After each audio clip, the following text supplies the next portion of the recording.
శుక్లాంబరధరం విష్ణుం శశివర్ణం చతుర్భుజం ప్రసన్నవదనం ధ్యాయేత్ సర్వవిఘ్నోపశాంతయే. సామాది ఉపాయ కథనం. శ్రీరాముడు చెప్పెను, ప్రభు శక్తి ఉత్సాహశక్తుల కంటే మంత్రశక్తి గొప్పది. ప్రభుశక్తి ఉత్సాహశక్తులను శుక్రాచార్యుని దేవపురోహితుడైన బృహస్పతి మంత్రశక్తిచే ఓడించెను.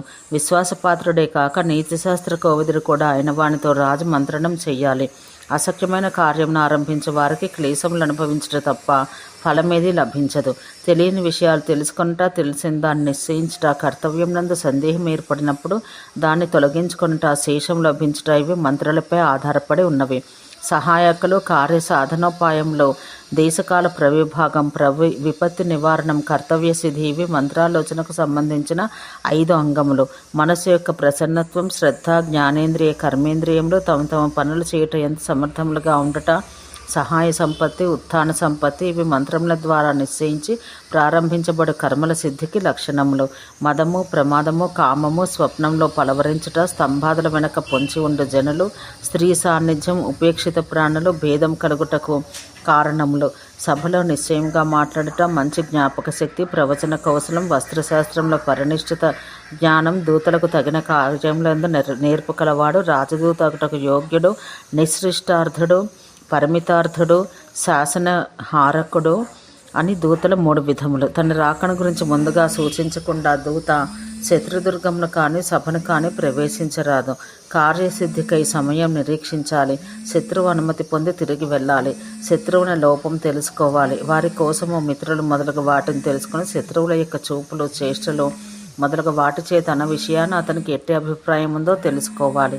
అతడి 2 పక్షంలో వారి కులనామద్రవ్య శ్రేష్ఠ కర్మలు ప్రశంసించాలి.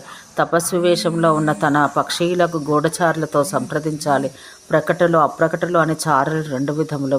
ప్రకటంగా ఉన్నవారు దూతలు, అప్రకాశంగా ఉన్నవారు గూఢచారులు. చారుల స్థితికి వర్తకులు, వ్యవసాయదారులు, సన్యాసులు, భిక్షువులు, అధ్యాపకులు వీరు ఉపయోగించరు. అందుకే వీరి వృత్తికై ఏర్పాట్లు చేయాలి. దూత ప్రయత్నాలు విఫలమైనప్పుడు, శత్రువు దుర్బలుడుగా ఉన్నప్పుడు అతనిపై దండెత్తాలి. విజిగీషువు తన ప్రకృతుల్లో ఉన్న వ్యసనములన్నీ తొలగించుకున్న పిమ్మట శత్రువుపై దాడి చేయాలి. మానుషము, దైవము అని వ్యసనములు 2 విధములు.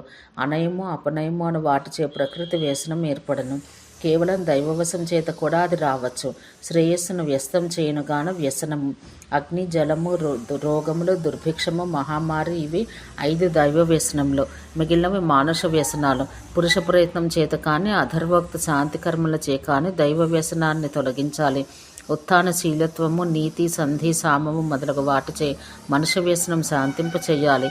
మంత్రము, మంత్రఫల ప్రాప్తి, కార్యానుష్ఠానం, భవిష్యదున్నతి సంపాదనం, ఆ అవ్యయంలో దండనీతి, శత్రు నివారణం, వ్యసనములు తొలగించే ఉపాయం, రాజును రాజ్యమును రక్షించట ఇవి ఆమాత్యుల కర్తవ్యాలు.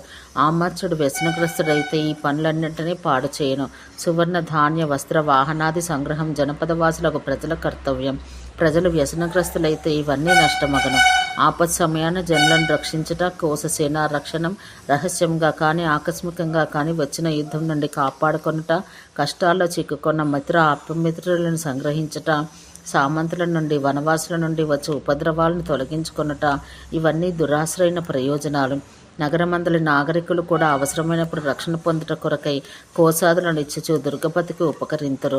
భృత్యుల భరణ పోషణం, దానం, హస్తి, అశ్వ ఆభరణాదులు అనుకొనుట, స్థిరత్వం, శత్రుపక్షం నందున్న లుబ్ధులకు ప్రకృతులలో ధనాదులు ఇచ్చి విరోధం ఉత్పన్నం చేయుట, దుర్గ సంస్కారం, సేతుబంధం, వాణిజ్యం, ప్రజామిత్ర సంగ్రహం, ధర్మార్థ కామసిద్ధి ఇవన్నీ కోశం వల్ల సిద్ధించును. రాజుకు మూలం కోశంగాను, కోశ వ్యసనం రాజుకు సంబంధించిన సర్వమును నశింపచేయును.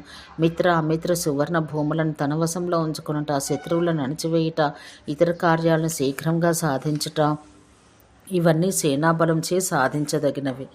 ఓం శాంతి శాంతి శాంతి.